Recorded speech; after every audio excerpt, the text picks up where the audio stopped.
Hello everyone. Today we're going to take a look at this plugin for Final Cut Pro X. The plugin is provided by fcpx.com. It is a skin smoothing plugin that is useful for smoothing the skin of your online talent. As you can see here in some of the demonstrations, it's showing clearly how well the plugin works. So what we're going to do is we're going to take a look at this plugin as well as a free version or a free way that you can do basically the same thing. So if you're interested in this plugin, it is $19.99, but let's jump over the Final Cut and take a look at it.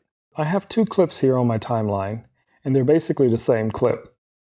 So what I'm going to do here is I'm going to show you the simple way to do this without using this plugin and the benefits of using the plugin itself. Starting out, if you want to simulate the effect that the plugin will give you, you would go over to your blur, and we're going to choose the Gaussian Blur. And we're just going to drag the Gaussian Blur onto our clip.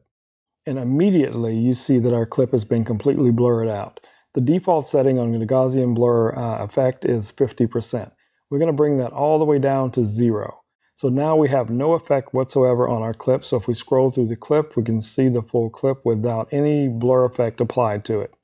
So let's find an area here that's good selection. And then what we're going to do is we're going to come up to our Gaussian Blur and we're just going to mouse over it. And you're going to see this little radical appear. Click on it and choose Add Color Mask.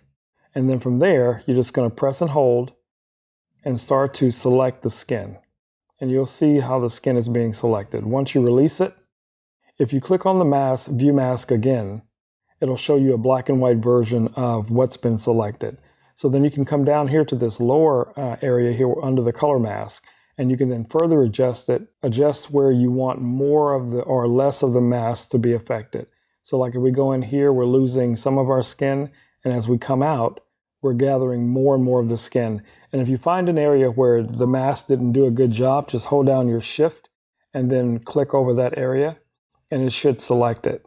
So we're just going to go in there and get more of that. And then we're going to further adjust the black down. So that's our mask for the most part.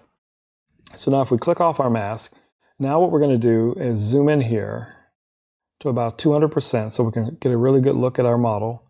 And then we're going to start to apply the Gaussian blur.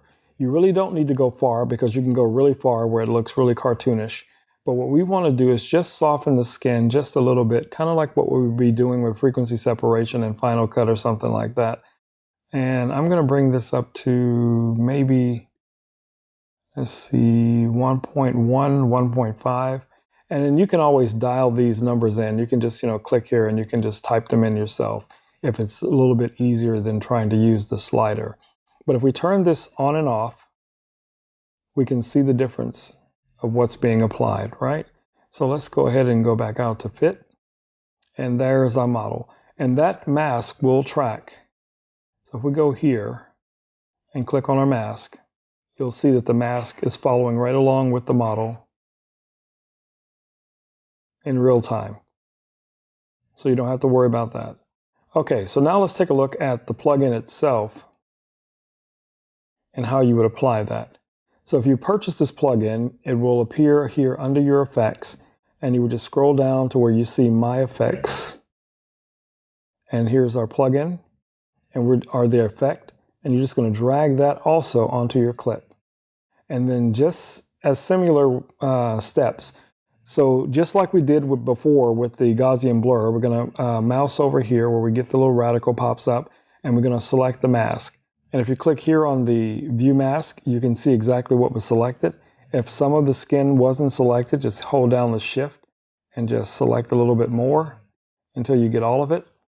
And then you can always come down here and further refine that to make sure you're only getting the skin, that you want to be affected, so that none of the hair or the eyes or anything like that is being affected.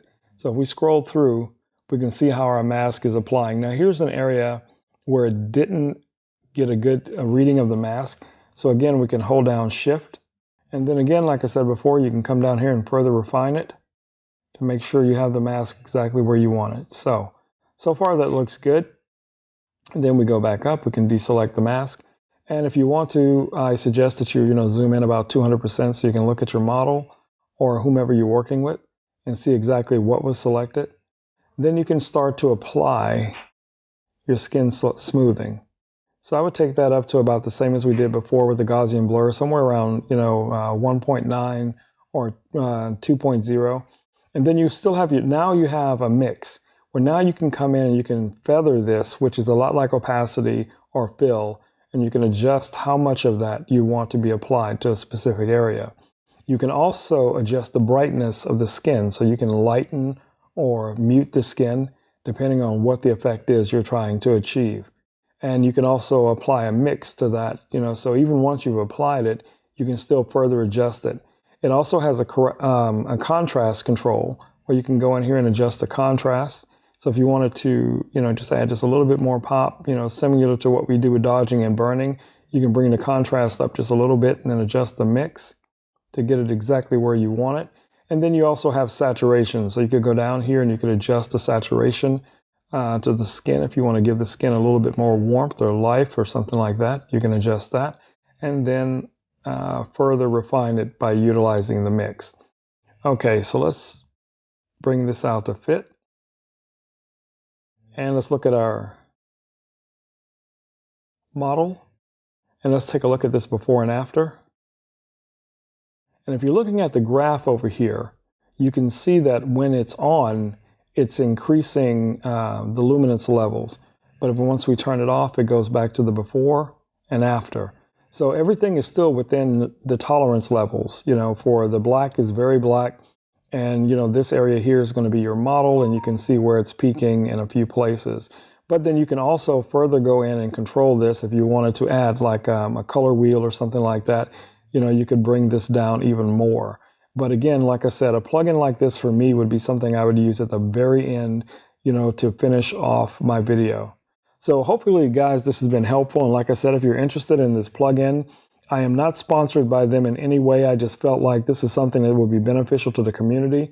So if you're interested in this plugin, you can just go over to fcpx.com and you can purchase this plugin for your Final Cut Pro, or you can try and utilize the steps that I showed you before, which is the free version of using just your Gaussian blur to get very, very similar effects.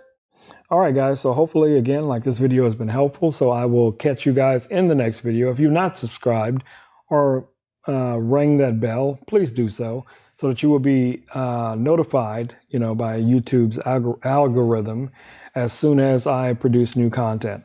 All right, stay safe, wash your hands, wear a mask, take care of your loved ones, and get out there and create something amazing. All right, peace. I'm out.